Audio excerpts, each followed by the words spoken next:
আসসালামু আলাইকুম। আশা করি সবাই ভালো আছেন। আমিও ভালো আছি। চলুন গল্পে আসা যাক। ক্রিং ক্রিং ক্রিং। এ আকাশ, ওঠ।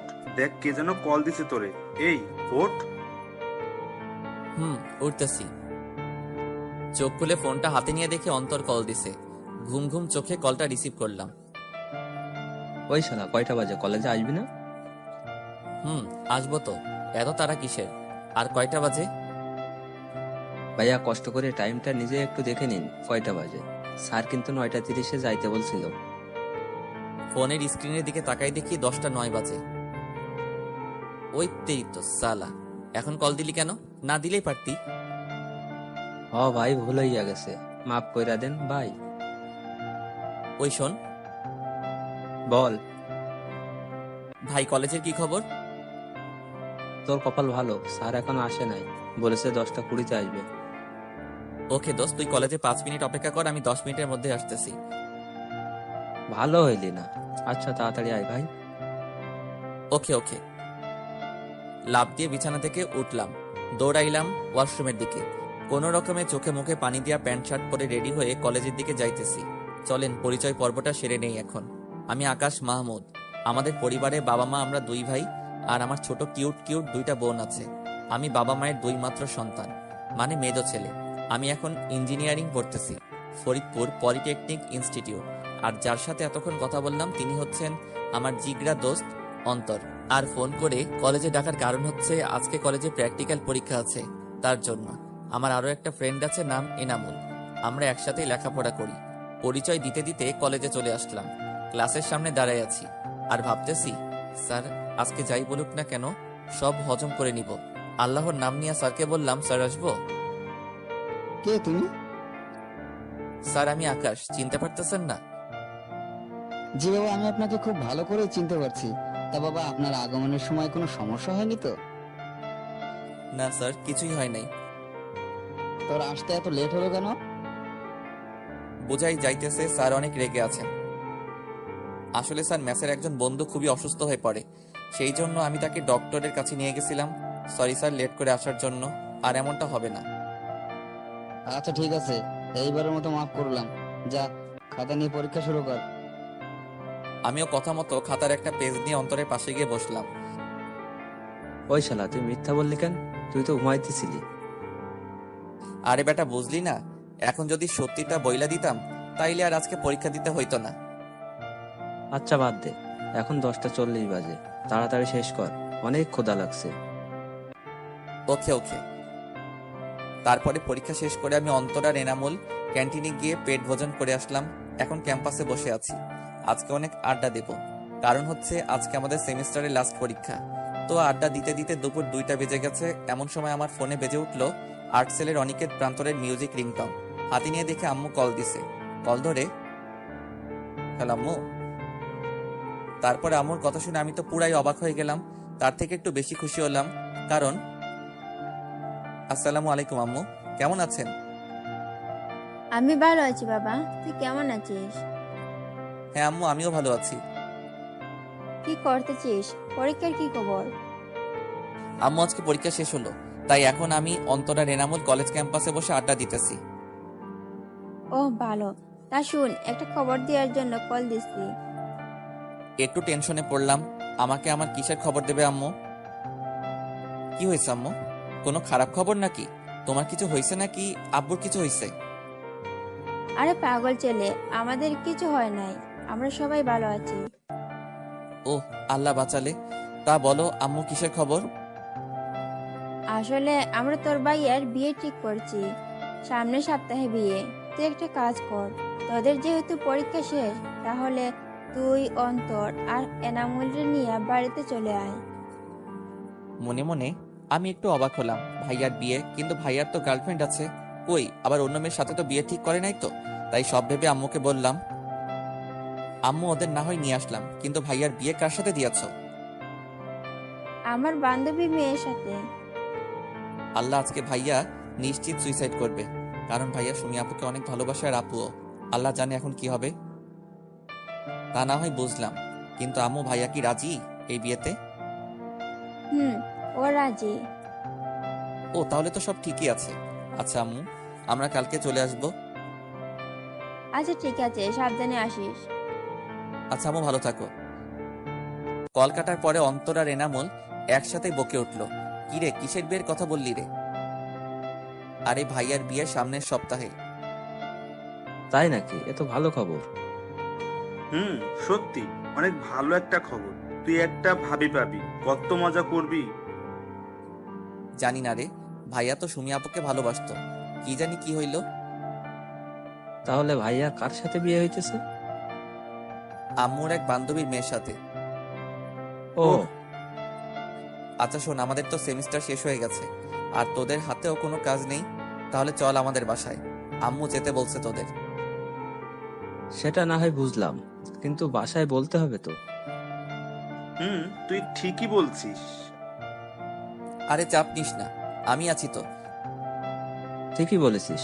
আচ্ছা, বাসায় তুই একটু বলে দে, তাহলে আর কিছু বলবে না। তুই বলে দে। আচ্ছা আচ্ছা ঠিক আছে, দে ফোন দে। তারপর ওদের বাসায় রাজি করালাম। এখন তাহলে বাসায় যাওয়া যাক নাকি? আবার সবকিছু তো রেডি করতে হবে। হুম, চল তাহলে। তাহলে। বাসায় এসে একটু রেস্ট নিয়ে গোসল করে খাওয়া দাওয়া করে ব্যাগ প্যাক করে রাখলাম, সকালেই যেতে হবে। এখন একটু ফেসবুকে ঢোকা যাক। তারপর রাতে খেয়ে ঘুমিয়ে পড়লাম। সকালে ঘুম থেকে উঠে ফ্রেশ হয়ে রেডি হলাম বন্ধুদের বাসার দিকে। তার আগে একটা কল দিয়ে নেই। ক্রিং ক্রিং। কিরে, কি করিস? এই তো রেডি হয়ে তোদের বাসার দিকে যাইতেছি। তোরা রেডি তো? রেডি, একটু বাকি আছে। আচ্ছা আসতেছি, তাড়াতাড়ি রেডি হয়ে নে। এনামুল কি করে? ও রেডি হয়ে বসে আছে। আচ্ছা আসতেছি। তারপরে ওদের নিয়ে বাসে উঠলাম। গন্তব্য আমাদের বাসা। প্রায় 4 ঘন্টা জার্নির পরে বাসায় পৌঁছালাম। বাসার সামনে গিয়ে কলিং বেল বাজাতেই আম্মু এসে দরজা খুলে দিল। কেমন আছিস আব্বু? কেমন শুকিয়ে গেছিস? ঠিকমতো খাওয়া দাওয়া করিস না নাকি? আম্মু আমি অনেক ভালো আছি, আর আমি মোটেও শুকাই নাই, বরং একটু মোটাই হয়ে গেছি। আচ্ছা আম্মু, তুমি কেমন আছো? আমিও ভালো আছি। আচ্ছা, দরজায় দাঁড়িয়ে কথা বলবি নাকি ভেতরে আসবি? আর তোরে না বলছিলাম তোর 2 বান্দরকেও নিয়ে আসবি? ভেতরে তো যাবই, আর আমার বান্দরগুলো আছে, ওই দেখো আসতেছে। ভাইয়ার বিয়ের কথা শুনে অনেক খুশি হয়েছে। ভালো। আসসালামু আলাইকুম আন্টি, কেমন আছেন? ওয়ালাইকুম আসসালাম। তা বাবা, তোমরা কেমন আছো? হ্যাঁ আন্টি, আমরা ভালোই আছি, আর একটু বেশি ভালো আছি, কারণ ভাইয়ার বিয়ে বলে কথা। এরই মধ্যে আমার কিউট কিউট 2টা বোন এসে আমাকে জড়িয়ে ধরে বলতেছে, ভাইয়া কেমন আছেন? এই তো ভালো আছি, তুই কেমন আছিস? আমি ভালো আছি। ওইদিকে সুরাইয়া, মানে আমার একদম ছোট বোন, সে তো আমারে জড়াই ধরে কেঁদেই দিল। ভাইয়া কেমন আছিস? আর আমারে ফুলে তুই কেমনে থাকিস? আমার কথা কি তোর মনে পড়ে না? আরে পাগলি, কাঁদছো কেন? আর আমি তো ভালোই আছি, তুমি কেমন আছো? এতক্ষণ ভালো ছিলাম না, এখন ভালো আছি। আচ্ছা চল ভিতরে চল। হ্যাঁ, আচ্ছা আসো, ভিতরে আসো। আমরা ভিতরে আমার রুমে গিয়ে বসলাম। একটু রেস্ট নিয়ে ফ্রেশ হয়ে রুম থেকে বের হইলাম। আম্মু কই গেলা? ক্ষুধা লাগছে তো। এই তো রান্নাঘরে আছি আমি, হয়ে গেছে আমার। তুই ওদের নিয়ে টেবিলে বস, আমি আসতেছি। আচ্ছা। একটু পরে আম্মু খাবার নিয়ে আসলো, আর আমরা একসাথে খেতে বসলাম। আচ্ছা আম্মু, আব্বু কোথায়? ওদের আব্বু তো একটু বিজনেসের কাজে বাইরে গেছে, চলে আসবে 2-3 দিনের মধ্যেই। ও আচ্ছা। তা সুমাইয়া, তোর লেখাপড়া কেমন চলতেছে? এই তো ভাইয়া ভালোই চলতেছে। ভালো করে পড়িস, আর মাত্র কয়েক মাস বাকি এসএসসির পরীক্ষার। আচ্ছা ভাইয়া। তা সুরাইয়া, আপনার কি খবর বুড়ি? ওই আমারে বুড়ি বলবি না, বলে দিলাম। আর আমার পড়া অনেক ভালো, সুমাইয়ার থেকেও। না রে ভাইয়া, ওর পড়ালেখা একদমই ভালো না। এই বছর একটা ফেল করেছিল। স্যার আমার চেনে, তাই স্যারের বললে পরের ক্লাসে উঠাই দিছি। ভাইয়া মিথ্যা কথা, আমি অনেক ভালো। ও মিথ্যা কথা বলতেছে। আমি মাত্র একটা বিষয়ে ফেল করছি। আচ্ছা আচ্ছা, কানতে হবে না। আমি তো জানি আমার বুড়িটা অনেক ভালো ছাত্রী। সে মাত্র একটা বিষয় ফেল করেছে, কিছুই হবে না, সামনের বার সে সবগুলাই পাশ করবে। এইবার তো টুতে অনেক ভালো করবা, তাই না? ভাইয়া। হুম, আচ্ছা। কই তোরা খা, কথা কম বল। তারপরে খেয়ে আমরা রুমে আসলাম। বিকেলের দিকে আমরা ঘুরতে বের হলাম। আমার কিছু এলাকার বন্ধুর সাথে বসে আড্ডা দিয়ে রাত 10টায় বাসায় আসলাম। তারপরে খাওয়া দাওয়া করে ঘুম দিলাম। এইভাবে 3 দিন পার করলাম। এর মধ্যে ভাইয়ারে কল করে বাসায় নিয়ে আসা হলো। ভাইয়া ঢাকা একটা সফটওয়্যার কোম্পানিতে চাকরি করে। দেখতে দেখতে গায়ে হলুদের দিন চলে আসলো। সন্ধ্যায় ভাইয়ার গায়ে হলুদের সময় একটা মেয়ের দিকে চোখ পড়লো। একটা হলুদ কালারের শাড়ি পরে আমার দিকে আসতেছে। মেয়েরে দেখে ছোট্ট করে একটু ক্রাশ খেলাম। হলুদ শাড়িতে যা লাগছে না, মনে হচ্ছে প্রথম দেখাতেই ভালোবেসে ফেললাম। আমার সামনে এসে সোজা আমার মুখে হলুদ মাখাই দিল। আমিও কম যাই কিসে, আমিও হলুদ নিয়ে ওরে দিলাম মাখিয়ে, আবার আমারে দিল। এবার আমি দিয়ে দৌড় দিলাম। এসে সুমাইয়ার পেছনে দিয়ে যাইতেছিলাম। সুমাইয়া এসে সামনে এসে দাঁড়াইলো। সুমাইয়াও হলুদ মাখিয়ে দিল। তখনই ওই মেয়েটা আমার সামনে চলে আসছে। আর মেয়েটার সামনে আসতেই সুমাইয়া বলল, আরে মিথিলা, তোর এই অবস্থা হলে কি করে? এই যে আপনার ভাইয়ার জন্য। ওহ ভাইয়া, আপনারা তো বলাই হয়নি। এর নাম মিথিলা, আমার বেস্টু। ও, ইনি তাহলে তোর বেস্টু? জি ভাইয়া। তো ভাইয়া কেমন আছেন? ভালো আছি। তুমি কেমন আছো?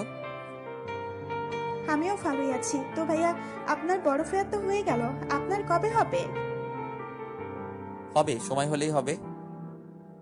কি, আপনার এখনো সময় হয় নাই? কই না তো, আমি তো এখনো ছোট আছি। বড় হয়ে নেই, তারপরে করব। হ্যাঁ, সে তো দেখাই যাচ্ছে আপনি কত ছোট। হুম। দেখতে দেখতে গায়ে হলুদের পর্ব শেষ হলো। রাত 10টায় আমি, ভাইয়া আর আমার 2 বান্দর মিলে ছাদে গেলাম গল্প করার জন্য। ছাদে চেয়ারে কিছুক্ষণ নীরবতা পালন করলাম। একটু পরে ভাইয়া বলতে শুরু করলো, আকাশ ভাই, আমারে বাঁচা। আমি এই বিয়ে করতেই পারবো না। তুই তো সুমির বিষয়ে জানিস, ওরে ছাড়া আমি বাঁচতেই পারবো না। তুই কিছু একটা কর ভাই। ভাইয়া আমারে বলতেছো কেন? আম্মুকে বলতে পারো নাই কেন? ভয় বলতে পারে নাই। প্লিজ ভাই, তুই কিছু একটা কর, আমারে বাঁচা। আর তুই যদি কিছু না করিস, তাহলে আমি এখন বলতেছি, আমি আজকে রাত্রে সুইসাইড করব। কি বলতেছো ভাইয়া? তুমি কি পাগল হয়ে গেছো? আমি পাগল হয়ে গেছি। সুমিরে ছাড়া আমি আর কাউকেই ভাবতে পারি না। আচ্ছা ঠিক আছে, আমি কিছু একটা করতেছি। তারপরেও পাগলামো করো না। তুমি একটা কাজ করতে পারো ভাইয়া, আজকে রাতেই পালায় যাও। পরে যা হবে সেটা দেখা যাবে। তুই বাঁচালি আমারে ভাই। আজকে রাতে পালাবো, ঠিক আছে, কিন্তু কিভাবে? সেটা আমি কি জানি। এমনিতে তুমি আম্মুর ভয় কিছুই বলতে পারবা না। আর তাছাড়া সুমি আপুকে ছাড়াও তুমি থাকতে পারবা না। তাই যা করার তোমাকেই করতে হবে। আর আমি তোমার কিছু বলতে গেলেই আমি ফেঁসে যাব। ভাই, তার কোনো দরকার নাই। নিজের কাজ নিজেই করো। আচ্ছা দেখি, আর কিছু হেল্প লাগলে বলবানি। প্লিজ ভাই, না করিস না। আচ্ছা, সেটা না হয় ভেবে দেখা যাবে। কিন্তু ভাইয়া, তোমাকে একটা কথা বলার ছিল। হ্যাঁ বল। ভাইয়া, তুমি পালাই যাইও না। আম্মুর তোমার উপর অনেক বিশ্বাস। প্লিজ ভাইয়া, সেটা তুমি নষ্ট করো না। তাহলে আম্মু অনেক কষ্ট পাবে। তুই যা বলতেছিস তা সবই সত্যি, কিন্তু এটাও সত্যি যে আমি সুমিকে ছাড়া বাঁচতে পারবো কিনা জানি না। তবে অনেক কষ্ট হবে, আর আমাকে এই কষ্ট সারা জীবন বয়ে বেড়াতে হবে। আচ্ছা, তুই কি চাস আমি সারা জীবন এভাবেই কষ্টে থাকি? বেটা ইমোশনাল কথা বলা শুরু করছে। না ভাইয়া, আমি তো কখনোই চাই না। কিন্তু ভাইয়া, আমাদের একটু সুখের জন্য কি আব্বু আম্মুরে কষ্ট দেওয়া ঠিক হবে? তা হয়তো ঠিক হচ্ছে না, কিন্তু আমি এখন কি করব, তুই বলে দে ভাই। আমি বলি কি ভাইয়া, তুমি আম্মুরে একবার বলেই দেখো আম্মু কি বলে।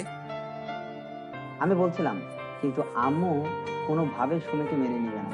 বলছে আম্মু নাকি আন্টিকে কথা দিয়ে ফেলেছে, এখন সে না করতে পারবে না।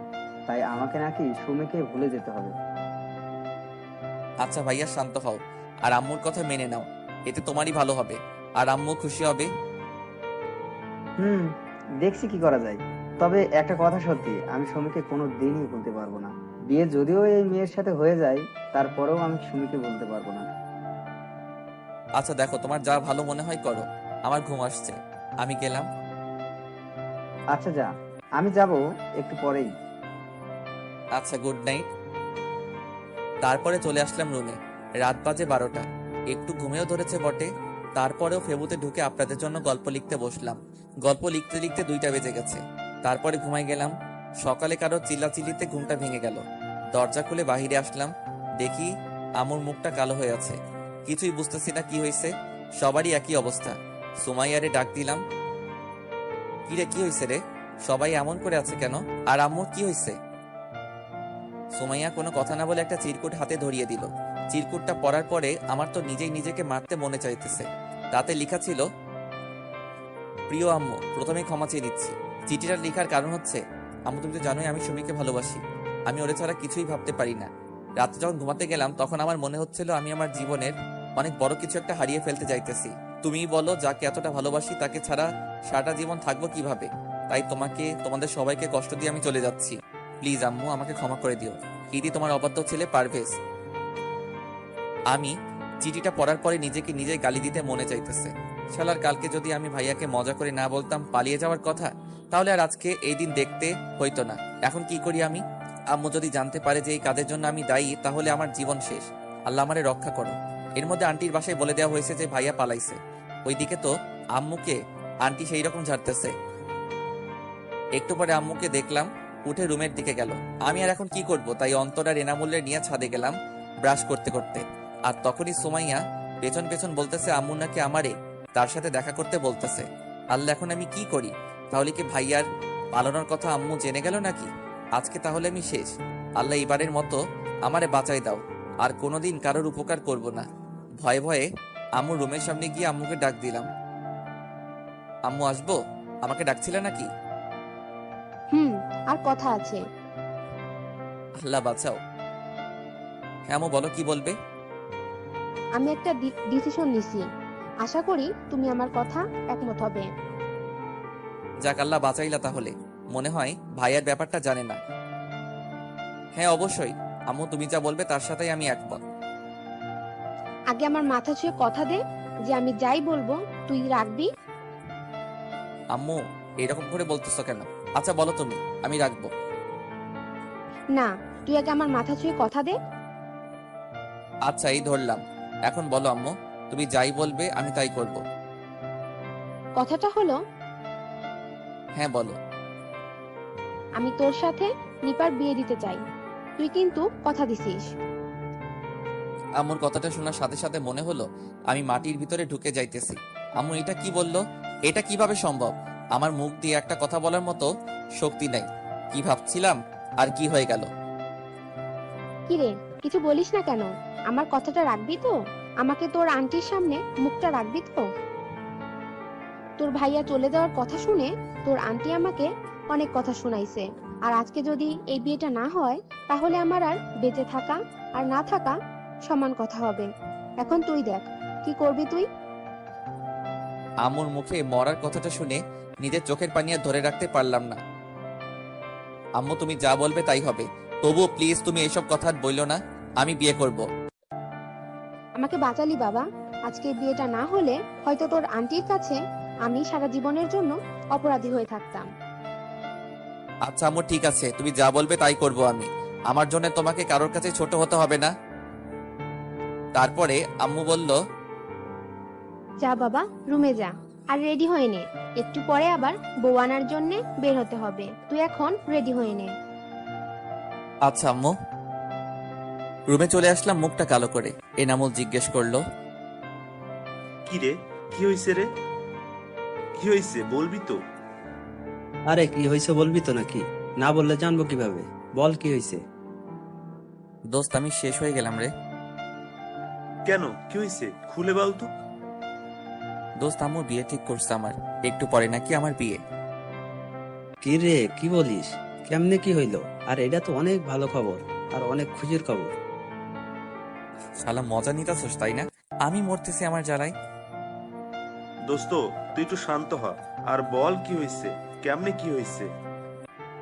দোস্ত আজকে রাতে নাকি ভাইয়া পলাইছে। আর আন্টি আম্মুরে অনেক কথা শোনাই দিছে। আম্মু অনেক কান্না করছে। তারপরে জানি না কি কথা হয়েছে আম্মুর সাথে। একটু পরে আম্মু আমারে রুমে ডেকে বলতেছে আজকে নাকি আমার বিয়ে। যেই মেয়ের সাথে ভাইয়ার বিয়ে হবার কথা ছিল ওই মেয়ের সাথেই নাকি আমার বিয়ে হবে। আম্মু বলতেছে আমি যদি বিয়েটা না করি তাহলে আম্মুর সম্মানটা নষ্ট হয়ে যাবে। আমারে মরার হুমকি দিছে। আরে বেটা, এই ব্যাপার তাহলে? আরে এটা কোনো ব্যাপার হলো? আর আন্টি যা করছে ঠিকই তো করছে, তার সম্মান বাঁচানোর জন্য যা করা দরকার ছিল তাই করেছে। দোস্ত আমি কিছুই জানি না, তবে বিয়েটা তো আমার করতেই হবে। দোষ, জাস্ট চিল। আর এই দেখ, তোর কপালটা কত ভালো, ভাইয়ার বিয়ে খাইতে আসছিস আর নিজেই এখন ভাবির বিয়ে করতেছিস। এনামুল ওরে কিন্তু চুপ থাকতে বল, তোরে লাথি মেরে ভবিষ্যৎ সন্তানের বাবা ডাক শোনা বন্ধ করে দিব। আরে আরে চেতিস না তুই। আর এখন তুই চল, রেডি করে দেই তোকে। আচ্ছা ঠিক আছে। তারপর আমি ফ্রেশ হয়ে গোসল করে আসলাম। ওরা আমায় ভাইয়ার জন্য কেনা শেরওয়ানি পরিয়ে রেডি করে দিল। পরে বের হব। আব্বু আম্মুকে সালাম করে বের হয়ে গাড়িতে বসলাম। অন্তর এনামুলও আমার সাথেই বসছে। ওরা কথা বলতেছে আর আমার রাগ তুলতেছে। কিছুক্ষণ পরে আমরা বিয়ে বাড়ির সামনে চলে গেলাম। গাড়ি থামালো। ওরা সবাই নেমে গেছে। আমি একাই গাড়িতে বসে আছি। কিছুক্ষণ পরে আমাকে গাড়িতে নামিয়ে গেটের সামনে নিয়ে যাওয়া হলো। ওইখানে গিয়ে ধরলো কয়েকটা মেয়ে ঘিরে। বলতেছে টাকা চাই, টাকা না দিলে নাকি ভিতরে দেওয়া হবে না। কি আর করার, নিজের সম্মান বাঁচাতে পকেট থেকে 10 টাকার একটা নোট বের করে এনামুল রে দিতে বললাম। এনামুল টাকা দিতেই মেয়েগুলো পুরাই খেপে গেল। জামাই মানুষ এত কিপটা হয় জানতাম না। আজকাল কেউ 10 টাকা ভিক্ষেও দেয় না। গেল মেজাজটা 44 হয়ে। আমিও বলে দিলাম, এইখানে তাহলে কিসের জন্য দাঁড়াইছেন? আমি তো ভাবছিলাম এটার জন্যই দাঁড়াইছেন, তাই তো 10 টাকা দিলাম। অমনি এনামুল আর অন্তর আমার মুখ চেপে ধরলো আর বলতেছে, ওই বেটা, কি বলতেছিস সেইগুলা? চুপ করে থাক, মান সম্মান শেষ করিস না ভাই। আচ্ছা, আপনারা কত টাকা চান? বেশি না, 10,000 দিলেই হবে। মগের মূল্য পেয়েছেন নাকি? 10,000 টাকায় কয়টা শূন্য হয় জানেন সেটা? ওই মিস্টার, 10,000 টাকার 1 টাকা কম হলেও কিন্তু বউ নিতে দেব না। আচ্ছা, কিছুটা তো কনসিডার করেন। আচ্ছা ঠিক আছে, 9,990 দেন। কি বলতেছে? মাত্র 10 টাকা কমালেন? 10 টাকা তো কেউ ভিক্ষাও দেয় না। তাহলেই বুঝুন 10 টাকা আমাদের কিভাবে দিতে গেলেন। আচ্ছা সরি বলতেছি, এবার কিছু তো কমান। তারপরে অনেক দরদাম করে 5,000-এ ফিক্সড করলো, কিন্তু একটা শর্ত দিছে, সেটা মানতে হবে। আর অন্তত শালায়ও বোকার মতো রাজি হয়ে গেল কিছু না শুনেই। তারপরে বলল, সত্য সেরকম বেশি কিছুই না, জাস্ট একটা গেম হবে। ও এই ব্যাপার? আচ্ছা আগে বলেন তো দেখি, কি গেম? এই যে দেখতেছেন শরবতের গ্লাসগুলো, এখান থেকে 1 গ্লাস শরবত নিয়ে একেবারেই খেতে হবে জামাইয়ের। আমরা খেলে হবে না? না, জামাই প্রথমে আমার সাথে যা, তার জন্য জামাইকে এই গেমটা খেলতে হবে। কি আর করার, গেম তো খেলতেই হবে। তবে এর মধ্যে কিছু সন্দেহের গন্ধ পাচ্ছি। দেখে শুনে ভালো এটা গ্লাস নিলাম আর একদমই খেয়ে নিলাম। একটু পরে বুঝতে পারলাম এটা মরিচের শরবত ছিল। আমার নাক কান দিয়ে গরম বের হইতেছে, চোখটা লাল হয়ে গেছে, কিন্তু কাউকে বুঝতে দিতেছি না। কি জামাই বাবু, কেমন লাগলো শরবতটা? হ্যাঁ খুব ভালো, কিন্তু মিষ্টিটা একটু বেশি হয়ে গেছিল। কিরে, শরবতগুলো চেঞ্জ হলো কিভাবে? কোন সবগুলা? শরবতে তো মরিচে গুঁড়ে দেওয়া ছিল, কিন্তু মিষ্টির শরবত কিভাবে আসলো আমি জানি না। তারপরে মেয়েটা আমাকে বলল, ও তাই নাকি, তাহলে ঠিক আছে। শালার আমি তো বুঝতে পারতেছি আমার ভিতর দিয়ে কি হয়ে যাইতেছে। গেটের সব দেনা মিটিয়ে ভিতরে ঢুকলাম। আমার স্টেজে বসিয়ে রাখা হয়েছে, কিন্তু আমার 2 বান্দর এর একটারও দেখা পাইতেছি না। হয় মেয়ে পটানোতে ব্যস্ত, যাই হোক অনেকক্ষণ বসে থেকে মাজা ব্যথা হয়ে গেল। কি আর করার, বসে তো থাকতেই হবে। ওদেরকে ডেকে এনে ওদের সাথে আড্ডা দিলাম কতক্ষণ। তারপরে কাজী আসলেন আর বিয়ের কাজ সম্পন্ন করলেন। শ্বশুর বাড়িতে বিয়ের সকল ফর্মালিটিস মেনে এখন বিদায় সময় হয়ে গেল। মেয়েরা যে এত কান্না করতে পারে, আমার বিয়ে না করলে হয়তো জানতেই পারতাম না। বিদায়ের সময় শ্বশুর আব্বাজান আমার হাত ধরে বললেন, বাবা, আমার একমাত্র মেয়ে আমি তোমার হাতে তুলে দিলাম, তুমি ওরে একটু দেখে রেখো বাবা, ওরে কখন কষ্ট দিও না। আব্বু আপনি চিন্তা করবেন না, আমি থাকতে ওর কখনোই কষ্ট হবে না। বাবা, তুমি তো জানোই বিয়েটা কেমন করে হয়ে গেল। নেহাত তোমার আম্মু আমাদের এত বড় অসম্মানের হাত থেকে বাঁচিয়েছেন। আর বিয়েটা যেমন করেই হোক বাবা, এখন তোমরা স্বামী স্ত্রী, ওকে তুমি মেনে নিও আর ওরে কষ্ট দিও না। আচ্ছা আব্বু। এবার আসলেন শাশুড়ি। বাবা, আমার মেয়ে একটু রাগী, কিন্তু ওর মনটা অনেক ভালো। বাবা, আমার মেয়েরে তুমি কখনো কষ্ট দিও না। আচ্ছা আম্মু। তারপরে তাদেরকে সালাম করে গাড়িতে গিয়ে বসলাম। বউও তাদেরকে জড়িয়ে ধরে অনেক কান্না করলো। তারপরে গাড়িতে আমার পাশে এসে বসলো, কিন্তু অনেকটা দূরে সরে বসলো। যাই হোক, বউ নিয়ে বাড়িতে চলে আসলাম। সবাই দেখি দরজার সামনে দাঁড়ায় আছে, হয়তো বউ বরণ করে ঘরে নিবে বলে। তো বউ নিয়ে বাড়ির দরজার সামনে গেলাম। এ কি, সবাই তো দেখি বউ নিয়ে ব্যস্ত, আমার কোনো নামগন্ধ নাই এখানে। তোর কি বিয়েই করলাম, এখন নিজের দাম কমে গেল। যাই হোক, বরণ করা শেষ করে বউকে নিয়ে আমার রুমে গেল। আমি আর কি করব, অধম। আকাশ ছাদে গিয়ে উপরের আকাশ পানে চেয়ে আছে। কিছুক্ষণ পরে হারামিগুলো আসলো, আর এসেই, দোস্ত কেমন আছিস? মজা নিতেছিস? দোস্ত দেখ, আজকে তুই ভাবি বিয়ে করে ফেললি। শালা ঠিক করে বল, তোর ভাবি বিয়ে করছি নাকি আমার ভাবি? ওই হলো একই কথা, তুই আমার ভাবিরেও বিয়ে করছিস, আবার আমার ভাবিরেও বিয়ে করছিস।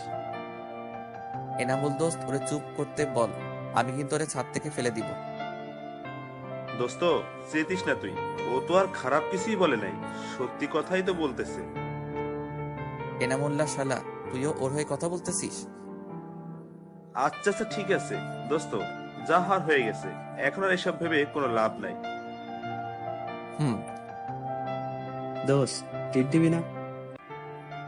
হ, তোরে অনেক বড় করে ট্রিট দিব। একবার কলেজে যাইয়া নেই, অনেক বড় একটা ট্রিট দিব। আচ্ছা আচ্ছা দোস্ত, তোর ট্রিট দেওয়া লাগবে না। কেন ট্রিট দিব নে, রেডি থাকিস।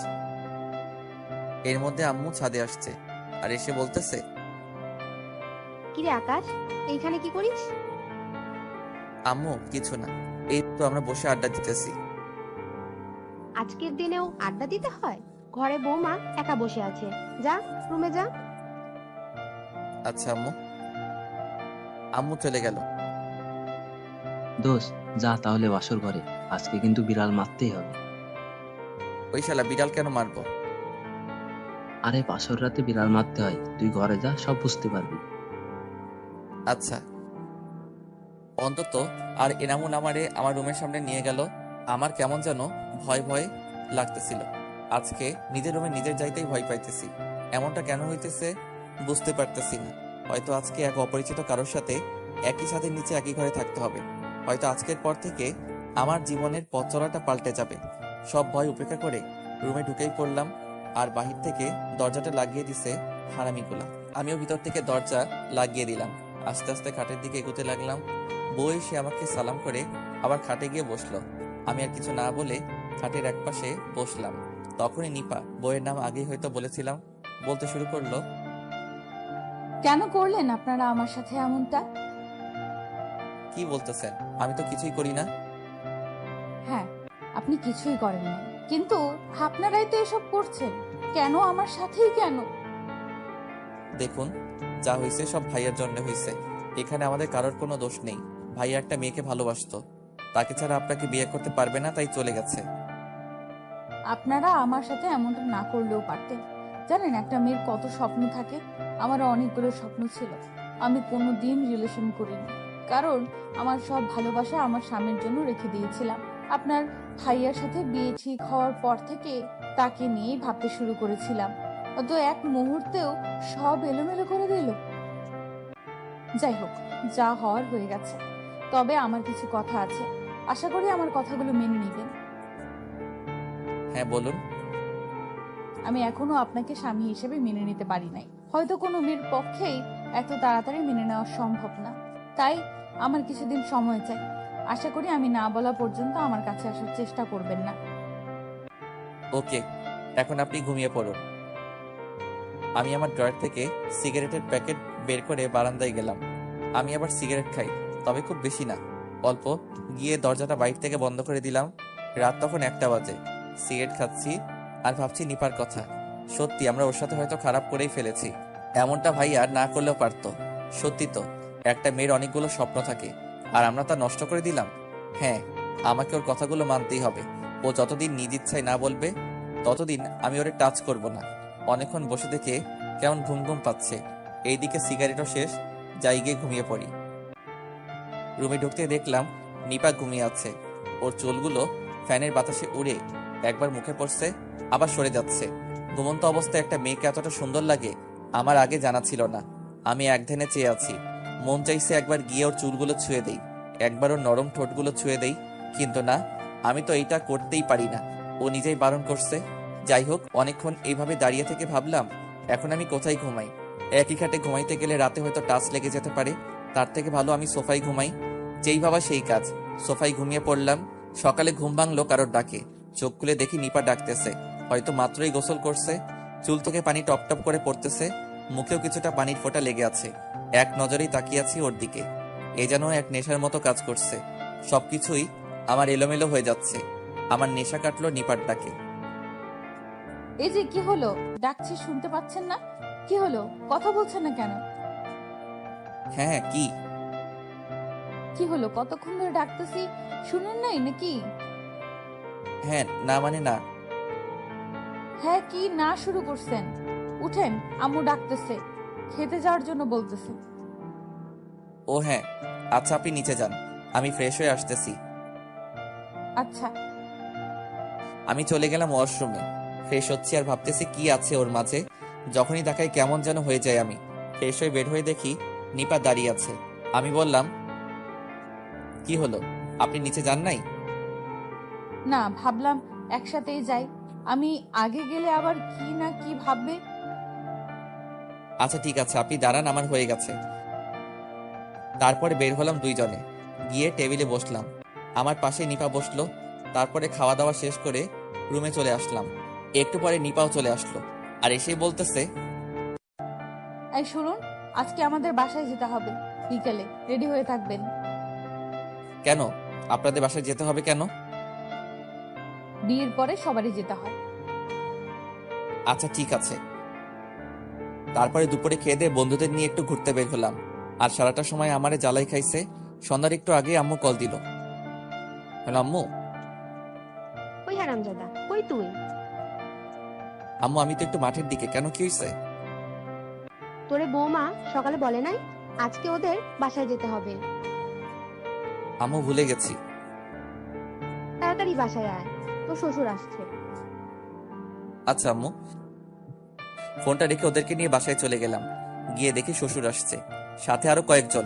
গিয়ে সালাম করলাম, তারপরে কিছু কথা বললাম। সন্ধ্যার পরে গেলাম শ্বশুর বাড়ি, সাথে আমার 2 বান্দরও আছেন। শ্বশুর বাড়ি গিয়ে মনে হয় বিপদেই পড়ে গেলাম। এত খাতির যত্ন, খাবার টেবিলে গিয়ে তো আমি অবাক। এত খাবার আর কমপক্ষে 30 পদে রান্না করছে। যাই হোক, খাওয়া দাওয়া করে রুমে গেলাম। আমাকে নিপা রুমে থাকতে দেওয়া হয়েছে। বউ বলে কথা, বউয়ের সাথেই তো থাকতে দিবে। রাতে ঘুমাইতে গিয়ে বাঁধলো আরেক সমস্যা, ওর রুমে সোফা নেই। আমি এখন কোথায় ঘুমাবো? কি হলো, ঘুমাবেন না? হ্যাঁ ঘুমাবো তো, কিন্তু আপনার রুমে সোফা নেই, ঘুমাবো কোথায়? থাক, সোফা খুঁজতে হবে না, আপনি খাটেই ঘুমান, সমস্যা নেই। আর নিজে ঠিক থাকলেই সব ঠিক। আচ্ছা। ঘুমাইতে গেলাম, মাঝে একটা কোলবালিশ দিয়ে ঘুমাইলাম। সকালে ঘুম থেকে উঠে তো আমি পুরাই অবাক। চোখ খুলতে দেখি নিপা আমাকে জড়িয়ে ধরে আছে। ঘুমন্ত অবস্থায় নিপাকে ঘুমপড়ির মতো লাগতেছে। আমি মুগ্ধ নয়নে দেখছি, কি অপরূপ সৌন্দর্য। কতক্ষণ তাকিয়েছিলাম জানি না। একটু পরে মনে হলো নিপা নড়ে চড়ে উঠছে। নিপা চোখ খুলতেই আমাকে ওর দিকে তাকিয়ে থাকতে দেখে কিছুটা লজ্জায় পড়ে গেল। সরি, আমি আসলে বুঝতে পারিনি। It's okay. তারপরে ফ্রেশ হতে গেলাম। ফ্রেশ হয়ে এসে রুমে বসে আছি, এমন সময় নিপা আসলো রুমে আর বলল খেতে ডাকে আম্মু। আমিও চলে গেলাম খেতে। খাওয়া দাওয়া করে আবার রুমে চলে আসলাম। একটু পরে কিছু শালিকা আসলো, রুমে এসেই বলতেছে, কি দুলা ভাই, রাত কেমন কাটলো আমাদের আপুর সাথে? আরে সেটা দুলাভাইকে দেখেই বোঝা যাচ্ছে, রাতটা ফাটাফাটি কাটছে। কি দুলাভাই, ঠিক বললাম তো? হ্যাঁ একদম ঠিক বলছো। তার দুলা ভাই শুধু আপুকে নিয়ে থাকবেন? আমাদেরকে কি একটু সময় দিবেন না? হ্যাঁ কেন নয়, আমার এত সুন্দর সুন্দর শালিকারা আছে আর আমি তাদের সময় দিব না? এটা কি হয়? এই তো আমার দুলাভাইয়ের মতো কথা। তাহলে আজকে আমাদের ঘুরে নিয়ে যাবেন? আচ্ছা নিয়ে যাব, কিন্তু আমি তো এখানে কোথাও ঠিক মতো চিনি না। আরে দুলা ভাই, আপনার চিন্তা হবে না, আমরা আছি তো, আপনি শুধু আমাদের সাথে যাবেন। আচ্ছা। এর মধ্যেই নিপা চলে এলো রুমে, আর এসেই ওদেরকে পাঠিয়ে দিল রুম থেকে। এই যে মিস্টার। আকাশ? হ্যাঁ, আপনাকে ওরা কি বলতেছিল? কই কিছু না, এমনি আড্ডা দিচ্ছিলাম। আমি কিছু শুনেছি, সো মিথ্যা বলবেন না। আরে ওরা বলতেছিল আজকে ঘুরতে যাবে, তাই আমাকে নিয়ে যাবে। ও, তা আপনি কি বললেন? আমি আর কি বলবো, এত সুন্দর সুন্দর শালিকারা আমাকে ধরছে, আমি কি না করতে পারি? ও ভালো। নিপা আর কিছু না বলে রুম থেকে চলে গেল। বিকালে শালিকাদের নিয়ে ঘুরতে গেলাম। অনেক ঘুরে সন্ধ্যায় বাসায় ফিরলাম, রাতে খেয়ে ঘুমিয়ে পড়লাম। সকালে উঠে ফ্রেশ হয়ে নাস্তা করে সবার থেকে বিদায় নিয়ে বাসায় চলে আসলাম। এইভাবেই চলে গেল বেশ কয়েকদিন। এরই মধ্যে আমাদের কলেজ খুলে গেল, কিন্তু আমি একটা বিষয় এখনো জানতাম না, আর তা হলো নিপাও নাকি আমাদের কলেজে পড়ে। কিন্তু কিভাবে কি? আমি তো রোজ কলেজে যাই, তাহলে ওকে আগে কখনো দেখি নাই কেন? আম্মুর কাছে বিষয়টা জিজ্ঞেস করায় বললেন ও নাকি হোস্টেলে থাকে, আর হোস্টেল থেকে বেশি বের হয় না, আর যখন বের হয় তখন বোরখা পরে বের হতো। যাই হোক, পরের দিন সকালে কলেজের উদ্দেশ্যে বের হব, এমন সময় আম্মু বললেন, আকাশ, তুই আর বৌমা যেহেতু একই কলেজে পড়িস, তাহলে তুই ওকে নিয়ে যা। এত দূরের রাস্তা, আগে তো ওর আব্বু ওকে দিয়ে আসতো, এখন তুই আছিস, তুই ওকে নিয়ে যা। কি আর করার, ওকে নিয়ে বের হলাম। সবার থেকে বিদায় নিয়ে ওকে নিয়ে বাস স্টেশনে গেলাম, টিকিট কাটলাম, দুইজন পাশাপাশি সিটে বসলাম। গন্তব্য কলেজ। ও, আপনাদের তো বলতে ভুলেই গেছি, এনামুল আর অন্তর নিপাদের বাসা থেকে এসেই চলে যায় ওদের বাসায়। কলেজে পৌঁছাতে 4 ঘন্টা লেগে গেল। এর মধ্যে নিপা বাসে ঘুমিয়ে পড়েছিল, আমার কাঁধে মাথা রেখেই ঘুমিয়েছিল। বাস থেকে নেমে একটা রিক্সা নিলাম, ওকে কলেজ গেটে নামিয়ে দিয়ে আমি আমার মেসে চলে গেলাম। অনেকদিন পরে মেসে আসলাম, রুম গোছালাম, তারপরে ফ্রেশ হয়ে হোটেল থেকে খাবার এনে রাতে খেয়ে শুয়ে পড়লাম। কিন্তু ঘুম আর আসছে না। এতদিন তো একসাথে ঘুমাতাম, মাথায় এখন শুধু নিপা। অনেক কষ্টে ঘুমালাম। সকালে ফোনের শব্দে ঘুমটা ভেঙে গেল। তাকিয়ে দেখি আননোন নাম্বার, রিসিভ করি নাই, তাই বেশ কয়েকবার রিং হচ্ছে। বিরক্ত হয়ে রিসিভ করলাম। হ্যাঁ, কে বলছেন? আর এত সকাল সকাল ফোন দিছেন কেন? আমি নিপা বলতেছি। আপনি এখনো ঘুমিয়ে আছেন? ও আপনি? না, আসলে অনেক রাত পর্যন্ত জেগেছিলাম তো, তাই উঠতে একটু দেরি হয়ে গেছে। আচ্ছা, এখন উঠে কলেজে যান, আম্মু এটা বলতেই বলেছিল। ও আচ্ছা। দূর শালা, কই ভাবলাম বউয়ের হয়তো আমার উপর একটু মন নরম হয়েছে, তাই কল দিছে। এ তো দেখে আম্মু বলছে বলে কল দিল। দূর, ভাল লাগে না। উঠে পড়লাম, ফ্রেশ হয়ে কলেজে চলে গেলাম। নতুন কিছু বই কিনে কয়েকটা ক্লাস করে বন্ধুদের নিয়ে মামার দোকানে গেলাম। গিয়ে সিগারেট নিলাম, সিগারেট খাচ্ছি আর আড্ডা মারছি। এমন সময় একটা মেয়ে আসলো, মামার দোকানে বোরখা পরা ছিল। আমার দিকে বেশ কয়েকবার তাকালো। ওর চোখ দেখে কেমন যেন লাগলো, মনে হচ্ছে এই চোখ আমি আগেও দেখেছি। তো যাই হোক, এত কিছু না ভেবে আবার আড্ডায় মন দিলাম। কিন্তু পরক্ষণেই আমার মাথা গরম হয়ে গেল। একটা ছেলে এসে আমার কাছে কি যেন নেওয়ার বাহানায় মেয়েটার সাথে ধাক্কা খেলো। আমি ভালো করে বুঝতে পারলাম ছেলেটা মেয়েটার সাথে অসভ্যতা করছে। কিছুই বললাম না। মেয়েটা মামার থেকে কয়েকটা খাতা আর কলম নিল। বিল দেওয়ার সময় আবার সেই ছেলেটা একই কাজ করছে বেশ কয়েকবার। এমন করে মেয়েটা রেগে আমার দিকে তাকালো আর ছেলেটাকে বলতে লাগলো, সমস্যা কি আপনার? এইভাবে অসভ্যতা করছেন কেন? অসভ্যতার কি দেখলে? আপনি আমাকে ধাক্কা দিচ্ছেন কেন? সেটা আমার ব্যাপার, তোমার কি? এইবার আমার মাথা পুরাই গরম হয়ে গেল। বন্ধুদের নিয়ে গেলাম ওর কাছে। কি হয়েছে আপু, এনি প্রবলেম? এই ছেলেটা তখন থেকে অসভ্যতা করছে। কিরে ভাই, এমন করছিস কেন? ও তোর কি হয়? সেটা কি তোকে বলতে হবে নাকি? এনামুল, অন্তর, চল একটু ওরে ওইদিকে নিয়ে চল। ওরা ছেলেটাকে ধরে নিয়ে গেল আর আমি, আচ্ছা আপু, কোনো সমস্যা নেই, আপনি যান। আর মামা, ওনার কি লাগে জলদি দিয়ে দাও। আচ্ছা মামা। দেখলাম মেয়েটা আমার দিকে কেমন ভরসার চোখে তাকালো আর বলল ধন্যবাদ, কিন্তু মেয়েটার কণ্ঠ আমার কেমন যেন পরিচিত পরিচিত লাগছিল। আমি আর কিছু না ভেবেই চলে আসলাম ছেলেটাকে বুঝাইতে। আসলে কলেজে আমাদের একটা গ্যাং আছে। গ্যাং বললে কেমন যেন শোনায়। আসলে আমরা ক্লাসের বেশ কয়েকটা বন্ধু আছি যারা সব সময় এক হয়ে কাজ করি আর সব খারাপের বিরুদ্ধে কাজ করি। আর আমার সব বন্ধুগুলো ওইখানেই স্থানীয়, তাই আমরা চলি অন্যরকম পাওয়ারে। কেউ কিছু বলতেও পারে না, সবাই অবশ্য ভালো কাজের জন্য সম্মান করে। যাই হোক, ছেলেটাকে উদুম কেলিয়ে ছেড়ে দিলাম আর বললাম নেক্সট টাইম এমন যদি দেখি তাহলে এর থেকেও বেশি থেরাপি দিব। চলে আসলাম মেসে। ফ্রেশ হয়ে খাওয়া দাওয়া করে মাত্র রেস্ট নিচ্ছি, এমন সময় নিপা কল দিল। আর কল রিসিভ করে আর কোনো কথা না বলে বলল, আপনি সিগারেট খান? আরে আমার গোপন খবরও জানলো কিভাবে? কই না তো, কে বললো আপনাকে? একদম মিথ্যা বলবেন না বলে দিলাম, সত্যি করে বলুন। দেখলাম আর লুকিয়ে লাভ নেই, হয়তো ভালো করেই জেনে গেছেন। না মানে আসলে খাই, তবে মাঝে মধ্যে। আপনি আর সিগারেট খাবেন না। কেন? আমি বললাম তাই, আর এটাই খাওয়া খারাপ। আচ্ছা। দুপুরে খাইছেন? আপনি খাইছেন? হ্যাঁ, আচ্ছা রাখি। বলেই কল কেটে দিল। এই মেয়েটা এমন কেন? এভাবে চলতে লাগলো আমাদের দিন। মাঝে মাঝে নিপা কল দেয় আর আমার খোঁজ খবর নেয়, আমিও দেই, তবে খুবই কম, না দেওয়ার মতোই। এরই মধ্যে আমি ম্যাচ চেঞ্জ করে ফেলি, একা একটা ফ্ল্যাট নিছি, তাও মাত্র 2 দিন হলো। সবকিছু গুছিয়ে নিলাম 2 দিনে। পরের দিন সন্ধ্যায় নিপা কল দিল। আমি তখন ওয়াশরুমে ছিলাম, তাই কলটা ধরতে পারি নাই। তারপর 3টা কল দিয়ে থেমে গেল। আমি বের হয়ে দেখি নিপা কল দিছে। ব্যাক করলাম আর নিপা বলল, কি করছিলেন? কয়বার কল দিলাম, ধরেন নাই কেন?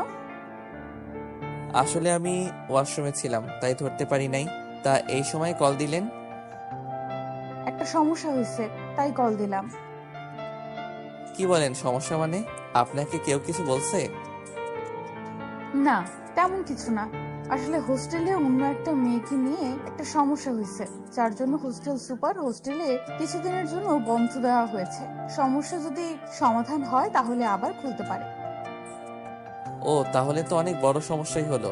আচ্ছা, এখন কি করবেন? কিছুদিনের জন্য কি বাসা থেকে ঘুরে আসবেন? না, কলেজে অনেক ইম্পর্টেন্ট ক্লাস হচ্ছে, এমন সময় ক্লাস মিস দেওয়া ঠিক হবে না। ও, তাও তো। আচ্ছা, এখন কি করা যায়? মনে মনে ভাবতেছি একবার আমার এখানে থাকার কথাটা বলেই দেখি কি বলে। পরক্ষণে আবার ভাবলাম না থাক, আবার উল্টাপাল্টা কিছু মনে করে যদি, তাই আর বললাম না। কিন্তু আমাকে অবাক করে নিপা বলল, আচ্ছা, একটা কথা বলতাম, যদি আপনার সমস্যা না হতো। আরে বলুন। যদি কিছু মনে না করেন তাহলে কি আমি আপনার কাছে কিছুদিনের জন্য থাকতে পারি? আরে কি বলছেন? আমার সমস্যা হবে কেন? আপনার যখন মন চাইবে আপনি তখন আসবেন। না মানে, স্যার আজকে সকালে বলছিল আজকের মধ্যেই সবাই হোস্টেল খালি করতে। আমিও অন্য জায়গায় ব্যবস্থা করতে চাইছিলাম, কিন্তু পারি নাই, তাই আপনাকে কল করলাম। আপনার যদি সমস্যা না হয় তাহলে আমাকে একটু হোস্টেল থেকে নিয়ে যাবেন। আচ্ছা, আপনি টেনশন নিয়েন না, আপনি 10 মিনিট দাঁড়ান, আমি আসতেছি।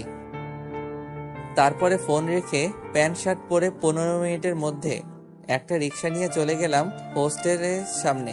গিয়ে দেখি নিপা ব্যাগ নিয়ে দাঁড়িয়ে আছে হোস্টেলের সামনে। আমি রিক্সা থেকে নেমে, সরি একটু লেট হয়ে গেল। আচ্ছা, সমস্যা নেই। তাহলে চলুন। আমি ব্যাগগুলো নিয়ে রিক্সায় রাখলাম আর নিপাকেও রিক্সায় তুললাম।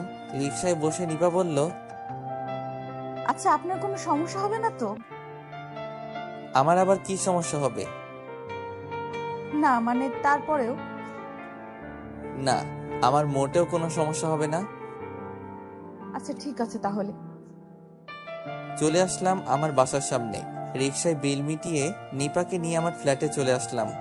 অবশ্য ফ্ল্যাটটা 2 রকমের, তাই কোনো সমস্যা হলো না। ও এক রুমে আর আমি অন্য রুমে থাকার ব্যবস্থা হলো। রাতে খাওয়ার মতো কিছুই নেই, রান্না করতে আলসেমি লাগে, তাই নিজে খুব একটা রান্না করি না, হোটেল থেকে খেয়ে আসি। তাই এখন নিপাকে বললাম, আচ্ছা, আপনি তো রাতে মনে হয় কিছু খান নাই। আপনি রুমে থাকেন, আমি আসতেছি। কোথায় যাবেন? নিচে যাচ্ছি কিছু খাবার আনতে। ও আচ্ছা, তাড়াতাড়ি আসবেন। আমার কেমন যেন ভয় ভয় লাগছে। আচ্ছা, 5 মিনিটের মধ্যে চলে আসবো। আচ্ছা। চলে গেলাম নিচে। রেস্টুরেন্ট থেকে 2 প্যাকেট বিরিয়ানি নিয়ে আসলাম। রুমে ঢুকতেই নিপা কিছুটা ভয় পেয়ে গেল। আমাকে দেখে মনে হলো কিছুটা স্বস্তির নিঃশ্বাস ফেললো। কি হয়েছে, ভয় পেয়েছেন নাকি? কিছুটা। আরে ভয়ের কিছুই নেই, আমার এই ফ্ল্যাটে কেউ আসবে না। হুম আপনি ফ্রেশ হয়েছেন? হুম আচ্ছা, তাহলে আপনি বসুন, আমি আসতেছি। চলে গেলাম কিচেনে। 2 প্লেট ধুয়ে সাথে পানি নিয়ে খেতে বসলাম। খাওয়া শেষ করে নিপার রুমে ঘুমাইতে দিলাম। বর্ষার দিনে বৃষ্টি যেন কাউকে কিছু না বলে চলে আসে। অর্ধেক রাতে মনে হলো প্রচন্ড বৃষ্টি হবে। বাতাস বইছে, আর একটু পর পর বজ্রপাত হচ্ছে। খুব কাছেই হয়তো একটা বজ্রপাত হয়েছে, প্রচন্ড শব্দ হয়েছে। ওই ঘর থেকে নিপা চিৎকার দিয়ে উঠল। একটু পরে দেখি নিপা কাঁথা আর বালিশ নিয়ে আমার রুমের দরজার সামনে দাঁড়িয়ে আছে। কি হলো, ঘুমাননি? হ্যাঁ, কিন্তু প্রচন্ড শব্দ হচ্ছে, খুব ভয় লাগছে। ও, শুয়ে পড়ুন, কিছু হবে না। যদি কিছু মনে না করেন তাহলে আমি কি আপনার রুমে ঘুমাতে পারি? হ্যাঁ, কেন নয়, আসুন। কিন্তু একটু সমস্যা আছে। কি সমস্যা? আসলে আমার বেড তো একটা, আর একটু ছোট বটে। তাহলে কিভাবে কি? সমস্যা নেই, আমি থাকতে পারবো। আচ্ছা, ঠিকই আছে, তাহলে আসুন। হুম নিপা বালিশ নিয়ে আমার পাশে শুয়ে পড়ল। খাটটা একটু ছোট হওয়ায় নিপা আর আমি অনেকটা গা ঘেঁষে শুয়ে পড়লাম। একটু পরে মনে হলো নিপা কাঁপছে। কপালে হাত দিয়ে দেখে অনেক জ্বর। কি করি এখন? তাড়াতাড়ি উঠে পড়লাম আর একটা গ্লাসে পানি আনলাম, আর আমার রুমালটা ভিজিয়ে ওর কপালে জলপট্টি দিতে থাকলাম। এতে দেখি ও আরো কাঁপছে, মনে হয় শীত লাগছে। তাই আমার কম্বলটা ওর গায়ে তুলে দিলাম আর জলপট্টি দিতে থাকলাম। তারপরেও দেখি শীতে কাঁপছে। এখন কি করব কিছুই মাথায় আসছে না। আর কিছু না ভেবেই আমিও ওর সাথে কম্বলের নিচে ঢুকলাম আর ওকে শক্ত করে জড়িয়ে ধরলাম। এতে হয়তো কিছুটা ওর শরীরের কাঁপুনি কমেছে। ওকে এইভাবে জড়িয়ে ধরে কখন যে ঘুমিয়ে পড়লাম মনে নেই। সকালে চোখ খুলে দেখি এখনো আমি ওকে জড়িয়ে ধরে আছি, আর নিপা আমার আগে জেগে গেছে আর আমার দিকে তাকিয়ে আছে। আমি তাড়াতাড়ি ওকে ছেড়ে দিয়ে একটু দূরে সরে গেলাম, আর নিপা হয়তো বাস্তবে ফিরে এসেছে। আমি বললাম, সরি, আসলে রাতে। থাক, বলতে হবে না, আমি জানি। ও আচ্ছা, আপনি কিছু মনে করেন নাই তো? আমি কি মনে করব? আপনি আমাকে ধরতেই পারেন। বুঝলাম না। আপনার বুঝতেও হবে না। আচ্ছা, আমার বুঝতে হবে না। এখন দেখি তো জ্বর আছে কিনা। এই বলে ওর কপালে হাত দিলাম। না, এখন আর জ্বর নেই। কিন্তু ও কি বলল, আর আমার বুঝতে হবে না কেন? যাই হোক, তারপর ওকে বললাম, এখন কেমন লাগছে? এখন অনেক ভালো লাগছে। আপনি আমার সেবা করছেন, আর আমি কি ভালো না হয়ে থাকতে পারি? হইছে, এখন আর এত কথা বলতে হবে না। আপনি উঠে ফ্রেশ হয়ে নিন, আমি খাবার নিয়ে আসতেছি। খাবার আনতে হবে না, আপনি বাজার করে নিয়ে আসুন, আমি রান্না করব। কি বলছেন আপনি? এখন অসুস্থ, আপনি পারবেন না। আমি বলছি না আমি ঠিক আছি। আপনি বাজার করে নিয়ে আসুন, আমি পারবো। কি আর করার, বাজার করেই আনলাম। আর আসার সময় কিছু হালকা খাবার নিয়ে আসলাম। সকালে রান্না করে দুইজনে খেয়ে কলেজে চলে গেলাম। আসার সময় ওকে নিয়েই ফিরলাম। রাতে আবার একই অবস্থা, আবার জ্বর। কি আর করা, গত রাতের মতো আজকেও জলপটে দিলাম, পরে জড়িয়ে ধরে শুয়ে পড়লাম। কিন্তু আজকে কেমন যেন লাগছে নিজের ভেতরে। হয়তো নিজের ভিতরে পুরুষত্ব জেগে উঠতেছে। অনেক কষ্ট করে কন্ট্রোল করলাম, তবুও মন চাইছে কিছু একটা হয়ে যাক। ও তো আমারই স্ত্রী, আমার সম্পূর্ণ অধিকার আছে ওর উপরে। এসব ভাবছি এমন সময় নিপা জ্বরের ঘরে আমাকে জড়িয়ে ধরে আর জ্বরের ঘরে বলতে থাকে, আকাশ, আমি তোমাকে ভালোবাসি, কিন্তু তুমি আমাকে একটুও ভালোবাসো না। আকাশ, কেন আমায় ভালোবাসো না? আমি কি দেখতে খারাপ? কি নেই আমার মাঝে? তোমার কি একবারও মন চায় না নিজের বউকে আদর করতে? আকাশ, আমি তোমাকে সত্যি অনেক ভালোবাসি, একবার আমাকে ভালোবেসেই দেখো। এই নিপা, নিপা, কি বলছো এইসব আবল তাবল? আকাশ, আমি তোমাকে সত্যিই অনেক ভালোবাসি। প্লিজ আমাকে একটু আদর করো, একটু ভালোবাসো আমায়। এই বলে নিপা আমাকে আরো জোরে ঝাপটে ধরে আর এতটা কাছে চলে আসে যে আমি ওর হার্টবিট এর প্রতিটা ধ্বনি শুনতে পাচ্ছি। ওর ঠোঁট আমার ঠোঁটের এতটাই কাছে যে গরম নিঃশ্বাস আমার মুখে এসে পড়ছে। হঠাৎ আমার ঠোঁটে নরম কিছু একটা স্পর্শ পেলাম। বুঝতে আর বাকি রইল না এটা নিপার ঠোঁট। তারপরে ওকে সরিয়ে দেওয়ার চেষ্টা করলাম, কিন্তু ও এমনভাবে জড়িয়ে ধরে আছে যে আমি এক চুল পরিমাণ সরতে পারছি না। এইদিকে আমার ঠোঁটের সামনে কিস করেই চলেছে। নিজেকে আর আটকে রাখতে পারলাম না, আমিও রেসপন্স করতে শুরু করলাম। অনেকক্ষণ এইভাবে কিস করে যাচ্ছি, কিন্তু ও আমাকে ছাড়ছেই না। মনে হচ্ছে পাগল হয়ে যাচ্ছে আমি। এই প্রথম কোনো মেয়ের এতটা কাছে আসলাম আমি, আর এই প্রথম কাউকে কিস করলাম। ও পাগলের মতো কিস করে চলেছে, আমিও রেসপন্স দিয়ে চলেছি। এক পর্যায়ে ওর কপালে, ঘাড়ে, গলায়, ঠোঁটে কিস করতেছি। দেখি ওর নিঃশ্বাস ভারী হয়ে আসছে, ঘন ঘন নিঃশ্বাস নিচ্ছে। দুইজনেই অস্থির হয়ে গেছি।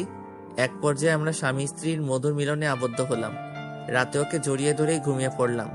সকালে ঘুমের মধ্যেই নিজের উপর ভারী কিছু অনুভব করলাম। মনে হলো কেউ আমার উপরে শুয়ে আছে।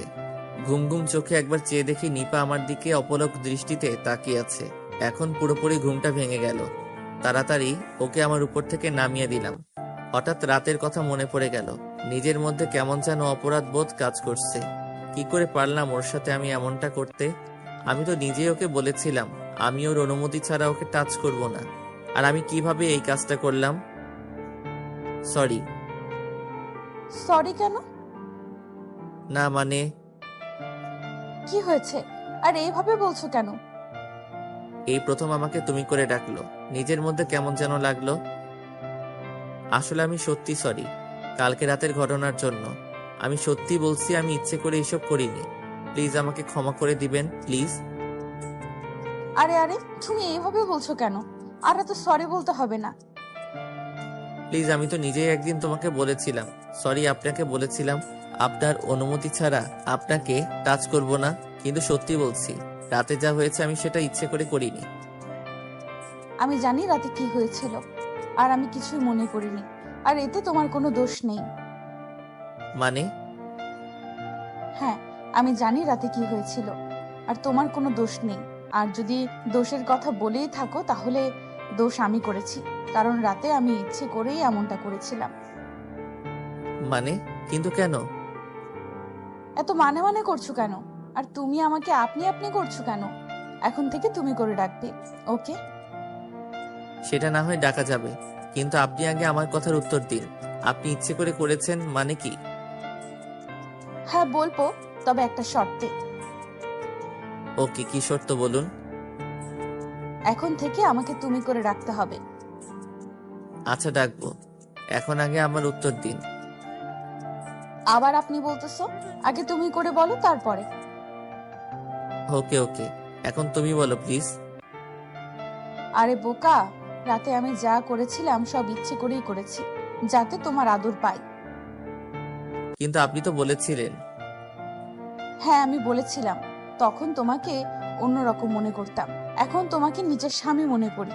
আর প্রতিটা স্বামীর তার স্ত্রীর উপরে অধিকার থাকে, আর প্রতিটা স্ত্রীর তার স্বামীর উপর। আমি আমার আর তোমার অধিকার ফিরিয়ে দিলাম, আর আমিও ফিরে পেলাম। এত অবাক হওয়ার কিছুই নাই। আমরা স্বামী স্ত্রী, আমাদের মাঝে এইটা হওয়া খুবই স্বাভাবিক ব্যাপার। তাই আমি চাই আমার স্বামী আমাকে সব সময় ভালোবাসুক। তাই নাকি? গো। এতক্ষণ আমি লক্ষ্য করলাম আমার গায়ে কিছুই নেই। কিছুটা লজ্জা পেয়ে গেলাম, তাই তাড়াতাড়ি বেডের কাঁথাটা নিজের উপর দিয়ে দিলাম। কিন্তু নিপা সেটা হতে দিল না, কাঁথা টেনে নিচে নামিয়ে দিল। এই কি করছো? কাঁথা দিচ্ছ কেন? তো কি করব? দেখছো না আমার গায়ে কিছুই নেই। রাতে গায়ে দিতে মন ছিল না। রাতে তো ঠিকই সব খুলে ফেলেছিলে, এখন এত লজ্জা কিসের? হয়েছে, থাক, আর লজ্জা পেতে হবে না। যা করার তা তো রাতেই করে ফেলেছো, এখন আর লজ্জা করে কি হবে? আর তাছাড়া আমি তো তোমার সবই দেখে ফেলেছি, তাই আমার সামনে লজ্জা পেতে হবে না। ইস, কি বলে এই মেয়ে! লজ্জা শরম বলতে কি কিছুই নেই? কিভাবে বলছে কথাগুলো! জি, এখন আমাকে একটু আদর করো। কি এখন? আমি পারবো না। ওই কি বললি তুই? আমি এখন আদর করতে বসছি, তুই এখন করবি, নয়তো খবর আছে। ওই কি হলো? কি আর করার, ওকে কাছে টেনে ঠোঁটটা আলতো করে একটা কিস করলাম। নিপা আরো খেপে গেল আর আমাকে শক্ত করে ধরে আমাদের 4 ঠোঁট এক করে দিল। দখল করে নিল আমার ঠোঁট জোড়া। প্রায় 5 মিনিট পর ছেড়ে দিল। এখন আমরা দুজনেই হাঁপাচ্ছি। ওই এত জোরে কেউ কিস করে? যদি মরে যেতাম। অমনি আমার মুখে হাত দিয়ে আটকে দিল। আর একবার এমন কথা বলবে না। তোমার কিছু হয়ে গেলে আমি কি নিয়ে বাঁচবো? কেন? আকাশ, আমি তোমাকে অনেক ভালোবাসি। তাই নাকি? সত্যি গো, আমি তোমাকে অনেক ভালোবাসি। তোমাকে ছাড়া আর কিছুই ভাবতে পারি না। তাই নাকি? তা কবে থেকে হলো এসব, আর আমি কেন জানি না? তোমার মনে আছে একদিন দোকানে বসে তুমি আড্ডা দিচ্ছিলে, আর তখন বোরকা পরা একটা মেয়ে দোকানে আসে, আর তখন একটা ছেলে ওই মেয়েকে ডিস্টার্ব করছিল, আর তখন তুমি ছেলেটাকে অনেক মেরেছিলে। হ্যাঁ, ওয়েট, তুমি এসব কিভাবে জানলে? যে মেয়ের জন্য ছেলেটাকে মেরেছিলে ওই মেয়েটাই আমি ছিলাম। কি, ওইটা তুমি ছিলে? ওইটা আমি ছিলাম। আর তখন একটা বিষয় আমার ভালো লাগে, আর তা হলো তুমি চেনো না জানো না, কিন্তু একটা মেয়েকে অপমানিত হতে দেখে সেই মেয়েটাকে সাহায্য করলে আর অপরাধের প্রতিবাদ করলে। আর এই বিষয়টা আমার কাছে অনেক ভালো লাগে। আর এই ছোট্ট ভালো লাগা থেকে আস্তে আস্তে ভালোবাসায় রূপান্তরিত হয়। বুঝলাম। আকাশ, আমি তোমাকে ভালোবাসি, আর তোমাকে ভালোবেসে আমি তোমাকে স্বামী হিসাবে মেনে নিয়েছি। আকাশ প্লিজ, তুমিও আমাকে মেনে নাও আর আমাকে আমার স্বামীর পূর্ণ অধিকার দাও। দিতে পারি, তবে একটা শর্তে। কি শর্ত বলো?